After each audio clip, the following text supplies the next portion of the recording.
오늘 이제 빌립보서 강의 13번째 시간입니다. 빌립보서 3장 이제 12절부터 지난 시간까지 11절까지 했으니까 이제 12절부터 14절까지 읽겠습니다.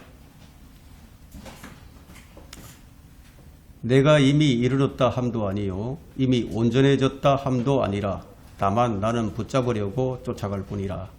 나 역시 그것을 위하여 그리스도 예수께 붙잡혀 있노라. 형제들아, 나는 내가 붙잡은 것으로 여기지 아니하노라. 다만 한 가지 일, 즉 뒤에 있는 것은 잊어버리고 앞에 있는 것들의 손을 뻗쳐 그리스도 예수 안에서 하나님의 고귀한 부르심의 상을 위하여 그 표대를 향해 쫓아갈 뿐이라. 아멘. 더 좋은 부활을 향하여 라는 주제로 공부를 하도록 하겠습니다. 바울이 이제 이전 것들을 다 버렸다. 이전 것들을 다 버리고 그토록 손에 지리고 했던 것이 무엇이었을까요? 그게 바로 이 부활의 신앙이라는 거예요. 무엇을 위해서? 더 좋은 부활을 위해서. 더 좋은 것을 위해서죠. 그것을 방해되는 것들, 그것에 방해되는 것들은 다 내려놓겠다. 내려놓을 줄 아는 신앙. 내려놓을 줄 아는 신앙. 오늘 그리스도인들의 문제가 뭐냐면 내려놓지 못하는 것이 문제예요. 그것이 배설물인데도 불구하고 그것을 꽉 움켜쥐고 내려놓지를 않아요. 뭐가 그리 아까운지. 그건 이제 부활의 능력으로 살지 않는다는 증거가 되겠죠. 그죠? 부활의 능력으로 사는 신앙. 이게 이제 기독교의 핵심 교리예요. 주님께서도 이것을 믿느냐고 질문을 하셨죠. 나는 부활이요 생명이니 나를 믿는 자는 죽어도 살겠고 또 살아서 나를 믿는 자는 누구나 영원히 죽지 아니하리라. 네가 이것을 믿느냐 하고 질문을 하셨어요. 이 부활의 신앙이라는 것은 우리 인생관, 가치관, 역사관, 미래관, 세계관 모든 것을 다 바뀌게 만듭니다. 이게 안 바뀌면 부활의 능력으로 사는 게 아닌 것이죠. 우리가 부활의 능력으로 살게 될 때 우리 인생이 좀 혁명적으로 이제 바뀌게 됩니다. 대변환이 일어난다는 거죠. 이제 바람 빠진 축구공으로 우리가 축구 경기를 할 수 없지 않겠습니까? 우리 역시 부활의 능력이 아니라면 이 바람 빠진 이 축구공과 같아서 제대로 신앙생활 하는 게 아닙니다. 그러니까 아무런 능력 없는 그런 신앙생활을 이제 하게 되는 것이죠. 그렇게 되면은 생명의 새로움 가운데서 행하는 게 아니라는 거예요. 생명의 새로움 가운데서 사는 게 아니라 이전 모습으로 살 수밖에 없다는 겁니다. 그럼 부활의 능력이란 무엇입니까? 어떤 삶이 부활의 능력의 삶입니까? 성령 충만한 삶이에요. 성령 충만한 삶, 성령 안에서의 삶, 성령을 따라 생각을 하고 성령을 따라서 사는 삶. 그게 부활의 능력으로 사는 거예요. 이 본문을 충분히 이해하기 위해서 우리 우선 11절, 지난 시간에 11절에서 말하고 있는 어떻게 해서든지 죽은 자의 부활에 이르려는 이 바울이 어떻게 해서든지 죽은 자의 부활에 이르려고 했는데 이 지식을 아는 것이 필수예요. 필수. 이에 대해서 지금 바울이 어떻게 얘기를 하느냐. 10절에서 내가 그를 알고 그의 부활의 능력과 그의 고난의 교제를 알아 그의 죽음의 본을 따르려 함이며 죽음의 본을 따르는 것이 그의 열망이라고 얘기를 합니다. 여기서 이제 말하는 부활은 뭐냐. 거듭남을 말하는 게 아니에요. 이것은 죽음 이후에 실제적인 그리스도의 몸의 부활이다. 그리스도인의 몸의 부활을 얘기한다. 성경은 우리 몸이 영적인 몸으로 일으켜질 것을 말하고 있죠. 고린도전서 15장 44절에 보게 되면 육신의 타고난 몸으로 심겨져 영적인 몸으로 일으켜진다. 이게 부활의 능력이에요. 자, 이 소망은 우리 그리스도인에게 늘 높은 영적 상태를 제공해 줍니다. 바울이 참여하리라고 소망했던 장소는 어디였느냐 하면은 하늘 위에 더 높은 천상에 장소였는데 그곳은 이제 교회가 차지할 장소예요. 자, 이것은 이제 미래에 있을 일이죠. 그래서 바울이 지금 어떻게 산다고 얘기를 하고 있죠? 자, 이미 미래가 우리에게 보장이 되어 있으니까 우리가 마음대로 살아도 된다. 그게 아니고 지금 뭐라고 얘기하고 있죠? 12절에서 이제 한번 보세요. 내가 이미 이르렀다 함도 아니요. 이미 온전해졌다 함도 아니라 다만 그리스도 예수에 의해 붙잡힌 그것을 나도 붙잡으려고 쫓아갈 뿐이라. 바울은 이미 구원을 받았어요. 자, 우리가 받은 구원은 완전합니다. 불완전한 것이 아니에요. 그리스도 예수께 붙잡혀 있다는 것은 그건 구원받은 것이죠. 그러나 우리는 여전히 이 불완전한 세상에 살아갑니다. 그러나 우리의 구원은 완전한 구원이에요. 우리가 구원은 받았지만 우리는 예수님처럼 살지를 못해요. 바울이 이것을 놓치지 않고 얘기를 하고 있죠. 우리는 온전한 구원을 받았지만 그 구원이 날마다 우리의 삶을 통해서 드러날 수 있어야 한다고 강조합니다. 바울이 온전한 구원을 받은 거예요. 그래서 그 온전한 구원에 바울이 붙잡혀 있었어요. 구원은 온전하지만 구원받은 나는 아직 온전하지 않아요. 그래서 내가 이미 이르렀다 함도 아니요 이미 온전해졌다 함도 아니라. 그래서 이렇게 얘기를 하고 있는 거예요. 근데 우리는 이제 몸의 구속을 받기까지는 완전하지 않아요. 구원은 완전하지만 우리는 완전하지 않다 이거예요. 우리 신앙의 목적지가 있죠. 우리는 목적지가 있다. 그래서 바울이 이제 붙잡힌 그것을 지금 붙잡으려고 쫓아간다. 그러니까 이런 지식을 모르게 되면 그냥 오해를 하게 됩니다. 이미 구원받았는데, 이미 구원은 온전한데, 그런데 왜 다시 그걸 붙잡으려고 쫓아간다는 말인가? 그런 생각이 들 수도 있다는 거예요. 그렇게 오해할 수 있다는 거예요. 그래서 구원을 받으려고 열심히, 근데 구원의 확신이 없는 상태에서 그냥 달려가는 사람들이 생겨나는 거예요. 이거는 몸의 구원과 혼의 구원을 좀 이해하지 못하는 데서 옵니다. 혼의 구원은 이미 우리가 믿을 때, 주님을 믿을 때 이미 믿음의 결과로 이루어졌어요. 그래서 베드로전서 1장 9절에서는 이는 너희 믿음의 결과 곧 너희 혼들의 구원을 받았습니다. 구원을 받았습니다. 받았다는 거죠. 우리 혼은 이제 구원을 받았지만 우리 몸은 아직 구속을 받지 못했습니다. 그러나 언젠가 우리 몸도 완전해지게 됩니다. 그때까지는 우리가 어떻게 하나님의 능력으로 보호받고 있다고 베드로가 얘기하는 거예요. 베드로전서 1장 5절에 너희는 마지막 때에 나타내려고 예비하신 구원을 얻기 위하여 이게 몸의 구원이죠. 믿음으로 말미암아 하나님의 능력으로 보호받고 있느니라. 지금 우리가 보호받고 있는 중이에요. 이때까지 우리가 성령의 인치심을 받았다고 바울이 에베소서 4장 30절에서 확정을 합니다. 너희가 그로 인해 몸의 구속의 날까지 인치심을 받았다. 이런 의미에서 구원받은 우리는 구원받았지만 아직 온전함에 이른 것이 아니다. 이미 이르렀다 함도 아니다. 라고 지금 바울이 얘기한다는 거예요. 이해가 되시죠? 자, 이때까지는 우리는 지금 2장 16절에서 말씀했던 바대로 그리스도의 날에 우리가 좀 기뻐하기 위해서 우리가 받은 구원을 온전히 나타내는 삶을 살아가야 한다. 왜냐하면 구원을 받았기 때문에 그 구원의 가치를 온전히 나타내며 살아야 하는 것이다. 그 구원의 가치를 구현해내면서 살아가야 된다. 이런 말을 하고 있는 겁니다.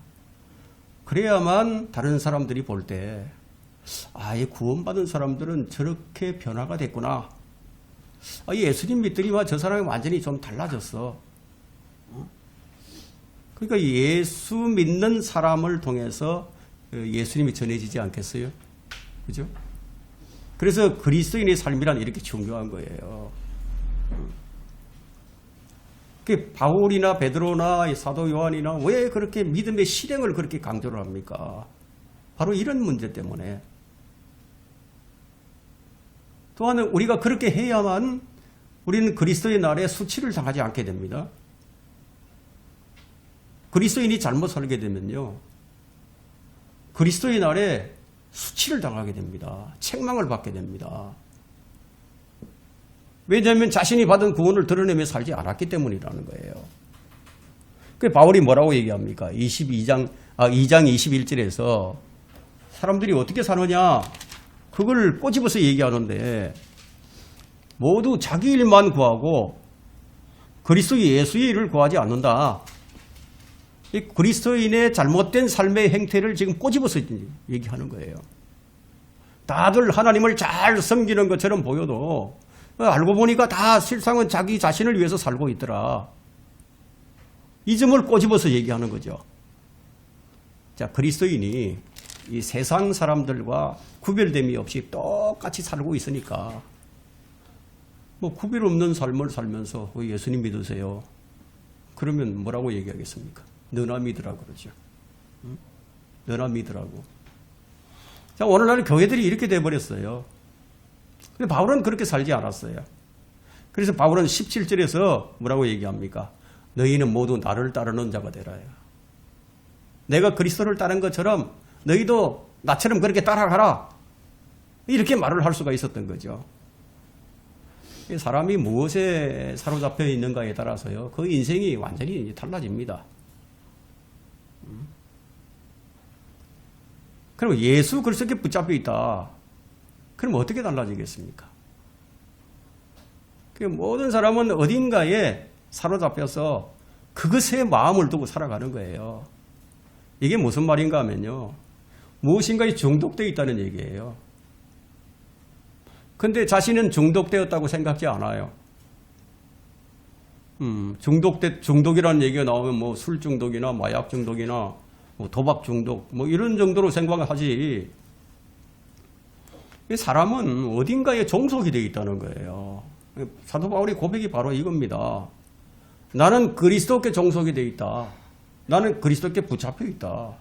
그래서 나는 예수 그리스도의 중독자다. 그 자기가 그리스도의 노예가 된 것을 아주 자랑스럽게 제시를 하는 거예요.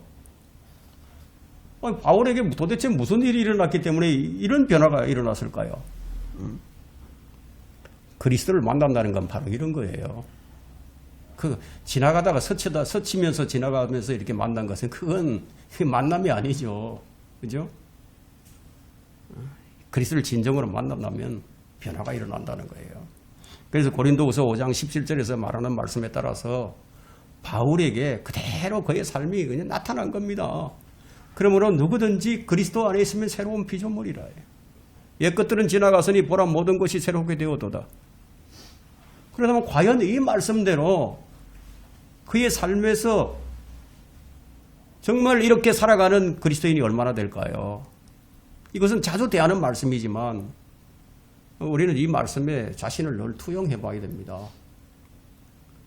어쩌면 이 말씀을 이해조차 못하는 사람들도 많이 있을 거예요. 도대체 이게 무슨 말인가? 참 안타깝죠. 과연 그리스도 예수를 향하여 불타오르는 열정, 그런 불꽃을 피우는 그리스도인이 얼마나 될까요? 하나님의 나라의 백성으로서 하나님의 나라에 대한 불꽃을 일으키는 사람이 얼마나 있을까요? 바울은 예수 그리스도를 만나는 그 순간 예수 그리스도께 사로잡혀서 일생을 그 길을 달려갔어요. 그래서 바울이 고백이 지금 10절부터 14절까지가 이 바울의 고백입니다. 오직 표대를 향해서 달려간다. 이 말로 이제 압축이 될 수 있죠. 자, 이 구절 하나로 앞에서 좀 이해하기 어렵던 이 내용을 이제 말끔하게 다 해소시켜 주는 거예요. 이르기 위해서 달려간다. 어딘가에 이르기 위해서 살아간다는 것은 참으로 가치 있는 일이죠. 목적이 있는 삶이니까, 그렇죠? 하지만 그 목적지가 나쁜 곳이라면 얼마나 불행하겠습니까? 바울이 알아야 한다고 강조하는 것이 바로 이거예요. 목적지가 잘못될 수 있으니까 올바른 목적지가 되게 된다. 그럼 잘못된 교리를 하게 되면 잘못된 길로 갈 수밖에 없는 거죠.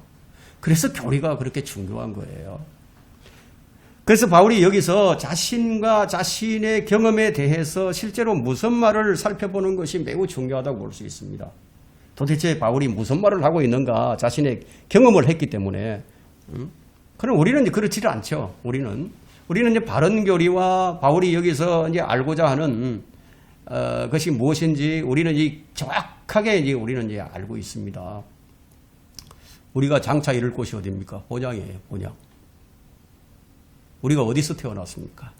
그곳에서 태어났어요. 본향에서. 우리 하늘에서 태어났다 이거예요. 여러분 이해가 되세요? 하늘에서 태어났다. 그 바울이 20절에서 뭐라고 얘기합니까? 3장 20절에서. 우리의 시민권이 하늘에 있다고 얘기하죠.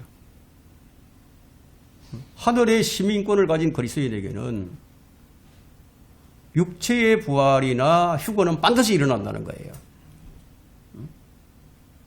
하지만 이건 미래에 있을 사건이에요. 이 사건을 위해서 우리 그리스도인은 바울과 동일하게 예수 그리스도께 붙잡혀 있는 거예요. 그 예수 그리스도께 붙잡혀 있지 않으면 이런 일이 안 일어납니다.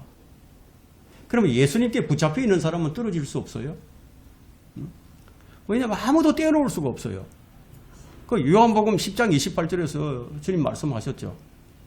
내가 그들에게 영생을 주노니 그들은 영원히 멸망치 않을 것이며 또 아무도 나의 손에서 그들을 빼앗지 못할 것이다. 자, 이런 예수님을 이렇게 하실 수 있는 예수님을 바울이 다마스커스로 가는 길에서 딱 만난 거예요. 그때 붙잡혀버린 거예요. 다른 말로 좀 얘기한다면은 예수님께 체포가 되어버린 체포. 그래서 그 예수님의 손에 붙잡혀버렸고, 그럼 지금도 붙잡혀 있다고 지금 얘기하고 있는 거예요. 우리 주님께서는 특별한 이유로 바울을 붙잡았어요. 특별한 이유 때문에. 주님이 바울을 붙잡은 그 목적이 무엇입니까? 바울이 이미 그 얘기를 했죠. 단지 구원만을 위한 것이 아니었다는 거예요. 여기에는 특별한 이유가 있었는데 바울을 비롯하여 모든 그리스도인을 구원하시는 것은 어떤 특별한 목적에 도달하게 하기 위함이었다. 그 목표가 무엇인지는 제가 이제 충분히 설명을 드렸어요. 그 목표가 자신이 붙잡힌 바 된 이유라고 지금 밝힙니다. 그 목표가 무엇이었습니까? 지난 시간에 우리가 다 배웠어요. 그리스도를 더 깊이 알고 그분과 더 깊이 교제하는 거다.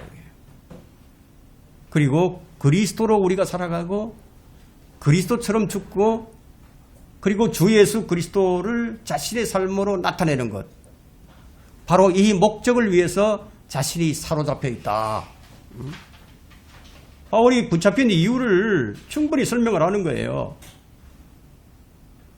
바울이 우리 주님께 붙잡힌 이후에는 이 목표에 도달하는 것이 그의 열망이 되어버렸습니다. 우리에게도 이런 열망이 있어야 한다는 거죠. 근데 바울은 이제 미래에 있을 한 사건을 얘기하는데 그것은 이 현세로서 끝나는 것이 아니라 미래에 있을 우리의 영광이다. 미래에 있을 우리의 영광이다. 자, 이제 우리는 좀 모순처럼 보이는 두 구절을 좀 살펴보겠습니다. 12절 보세요. 이미 온전해졌다 함도 아니라 이렇게 말을 하고 있어요. 자신이 이미 온전해졌다, 나는 온전해졌다 이런 말을 하지 않는다는 거죠. 그런데 15절에 가보니까 온전한 사람들은 이렇게 얘기합니다. 온전한 사람들은. 그러면 이 두 구절을 연계해서 살펴보면은 이 두 구절이 좀 모순처럼 보이지만 모순이 아니라는 거예요. 오늘 우리는 이 구절에 대한 온전한 이해가 있어야 됩니다. 12절에서 바울은 자기가 온전한 사람이 아니라고 말을 하면서 15절에서는 온전한 사람들 가운데 자신을 포함시키고 있어요. 그러나 각각의 구절들을 문맥을 고려해서 우리가 읽어야 합니다. 이 온전함, 퍼펙트죠, 퍼펙트. 온전함이다. 이것은 죄 없는 완벽함을 의미하지 않아요. 그것은 이제 그리스도 예수 나의 주를 아는 지식에 관해서 온전한 것을 의미하는 거예요. 완전한 것, 온전한 것을 의미한다. 바른 교리, 바른 신앙, 그게 진리죠. 근데 우리가 아는 지식은 완전한 것이다 이거예요. 우리가 아는 지식은 흔들리는 것이 아니다 이거예요. 바울이 내가 이미 이르렀다 함도 아니요 이미 온전해졌다 함도 아니라고 말하는 것은 바울이 10절과 11절에서 얻고자 했던 지식을 아직 완전히 얻지 못했고 그가 이루고자 했던 것에 완전히 이르지 못했다는 것을 의미하고 있는 것이다.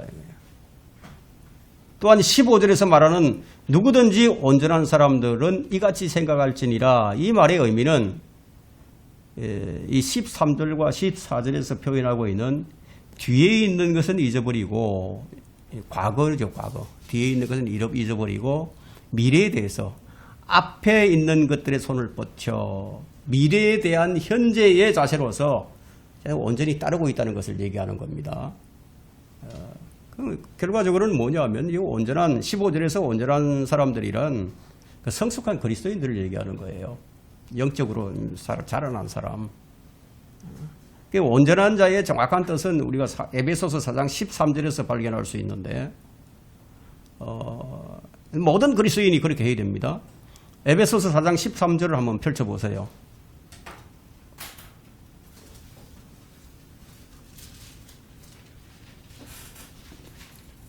거기 보니까 우리 모두 믿음의 하나됨과 하나님의 아들을 아는 지식의 하나됨에 도달하게 하고 온전한 사람이 되어 여기 온전한 사람이 나오죠. 온전한 사람이 되어 그리스도의 충만하심의 장성한 분량에까지 이르게 하려 하십니다.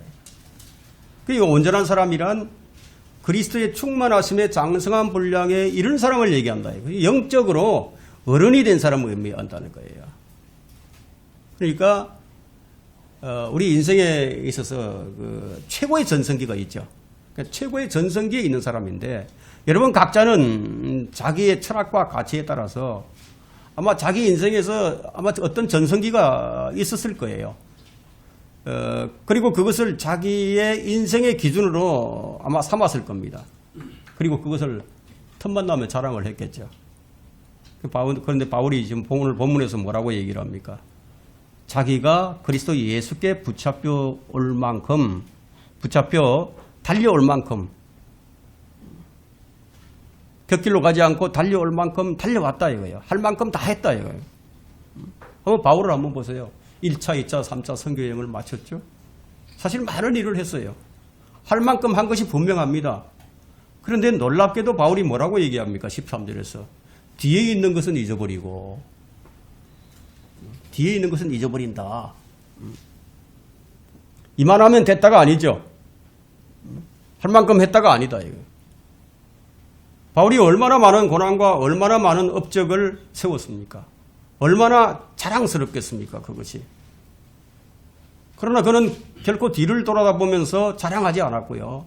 그는 경주자의 자세로서 나는 앞에 있는 것들에 손을 뻗쳐야 한다. 내게는 아직까지 여전히 달려갈 길이 남아있다. 내가 이런 일들을 다 해왔지만 나는 그것을 붙잡은 것으로 여기지 않는다. 내겐 다만 한 가지 일이 아직 남아있다. 그걸 얘기합니다. 그 한 가지 일이 무엇입니까? 한 가지 일. 그 일이 그리스도 예수 안에 있는데 그게 뭐냐면 하나님의 고귀한 부르심의 상이에요.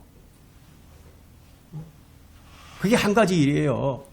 그 상을 위해서 쫓아가겠다 이거예요. 바울이 지금 무엇을 향해 쫓아간다고 하고 있죠? 고귀한 부르심의 상을 위해서. 바울은 이것을 미래에 있을 어떤 상과 연관짓고 있는 거예요. 자, 우리는 이에 대한 결말을 이미 우리는 알고 있어요.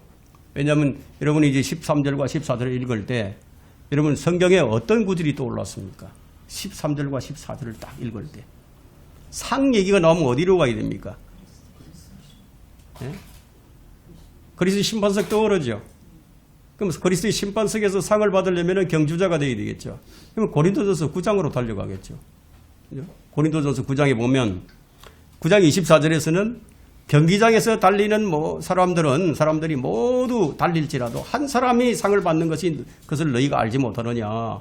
그러므로 너희도 상을 얻도록 달리라. 달려. 우린 달려가는 경주자들이다. 고귀한 부르심의 상을 받도록 우리가 부르심을 받았어요. 그러면 이 시대에 참 소망을 가진 사람들은 이 점을 알고 있는 그리스도인들 뿐입니다.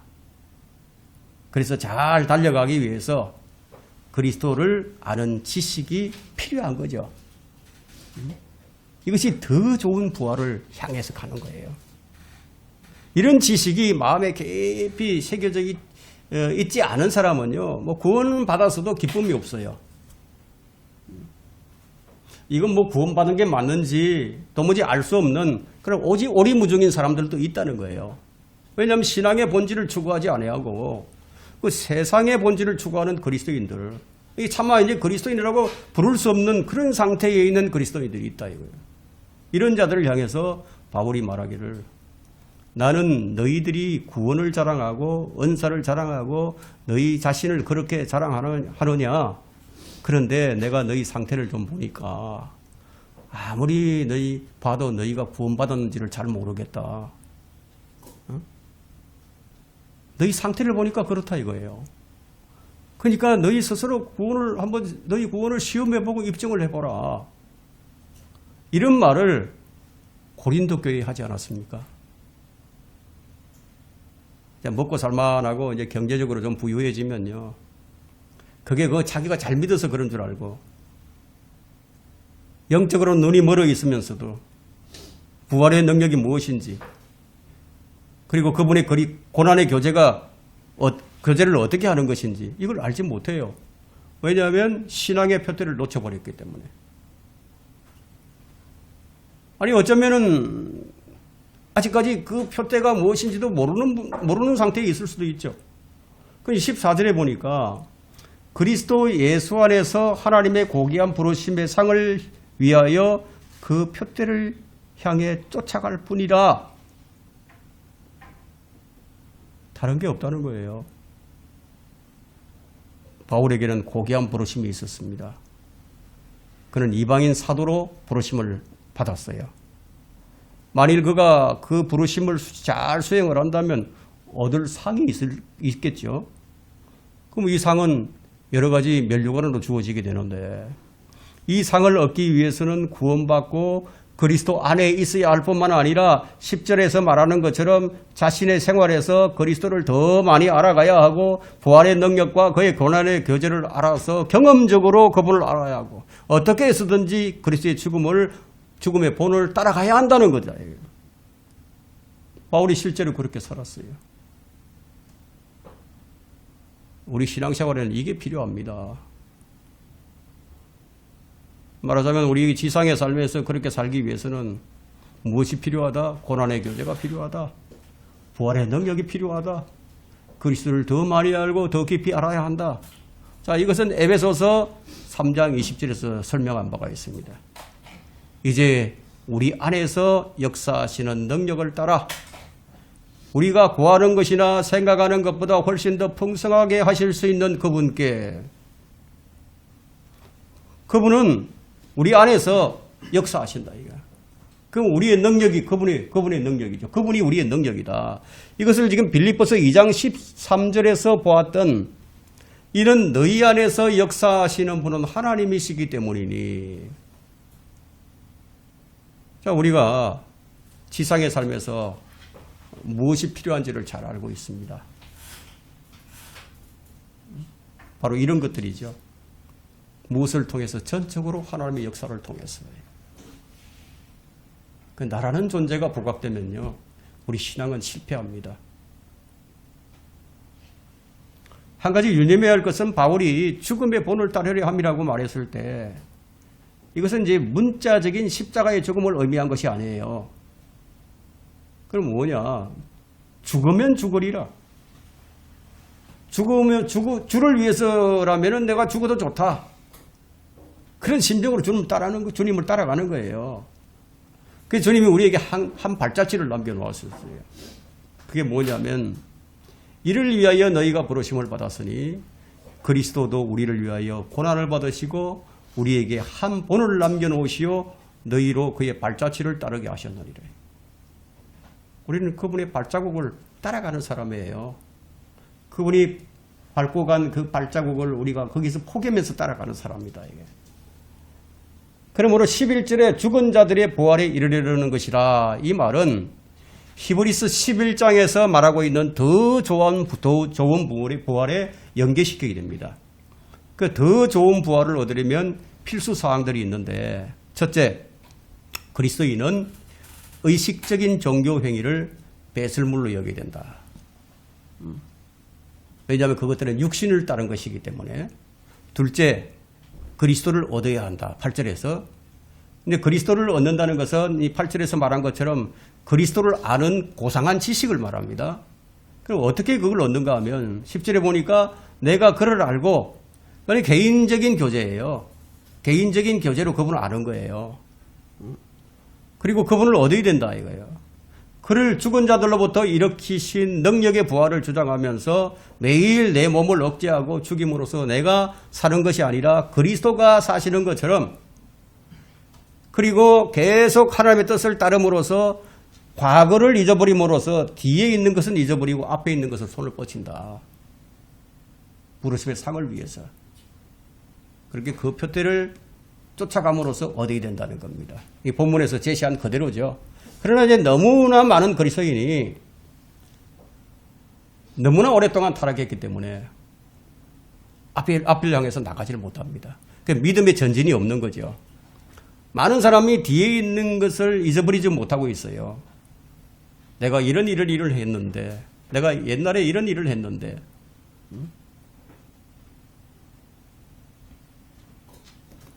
바울은 하나님께서 이를 위해 하나님께서 그를 붙잡으셨기 때문에 바울 역시 하나님을 붙잡으려고 했어요. 예수님이 나를 붙잡았다. 나도 예수님 붙잡아야죠. 빠져나가려고 하지 않았다 이거예요. 바울은 하나님께서 왜 자신을 고용을 했는지, 그리고 왜 그 사역에 자신을 보냈는지 그 이유를 잘 알고 있었습니다. 왜냐하면 그 이유를 아는 것이 내게 유익하기 때문에. 바울이 여기 본문에 보니까 자기가 온전치 않다는 것을 얘기하면서 자신의 부족함을 통해서 얻는 유익은 구원의 확신을 빼앗기기는커녕 오히려 어떤 의미에서 이 확신의 토대가 되어준다는 거예요. 그래서 그리스도의 부활과 그분의 능력과 그분의 고난의 교제에 참여해서 그의 죽음의 본을 따르는 것은 자신의 큰 열망이라고 말할 수 있는 사람은 세상에 거의 많지 않습니다. 아마 이런 것에 거의 관심도 보이지 않아요. 그냥 신앙생활 하는 거예요. 여러분 계속 나아가기를 갈망하고 있습니까? 바울은 목표에 도달하기 위해서 애를 썼어요. 최선을 다했습니다. 여러분도 그렇게 달려갈 수 있다고 말을 할 수 있겠습니까? 이것이 바울이 가르치는 아주 중대한 교리입니다. 여러분 이 목표를 상기하지 않고 넘어가는 그런 날이 없어야 돼요. 왜냐하면 우리는 영광으로 들어가도록 정해져 있는 자들이에요. 그리스도 안에 있는 사람은 그리스도 안에서 온전하게 될 사람들이에요. 그리스도의 심판석에서 받게 될 하나님의 부르심의 고귀한 상이 우리 앞에 지금 놓여 있습니다. 그럼 이것은 여러분들이 어떻게 하느냐에 따라서 얻느냐 못 얻느냐 정해진다는 겁니다. 그럼 여러분이 날마다 그리스도를 알고 그분의 부활의 능력과 그분의 고난의 교제를 알아서 그분의 죽음의 본을 따라가고 있느냐? 그게 중요하겠죠. 이 목표를 위해서 주님이 우리를 붙잡으셨다는 거예요. 그러므로 우리는 어떻게 해야 됩니까? 우리는 마땅히 이것을 내 삶의 중심이 되게 해야 되는 거예요. 내 모든 열망의 목표가 되게 해야 한다는 거예요. 이 목표를 보게 해주시고 이 목표를 붙들기를 그리스도 예수 안에서 하나님의 고귀한 부르심의 상을 바라보게 해주시기를 저는 간절히 기대를 합니다. 오늘 여기까지 하도록 하겠습니다.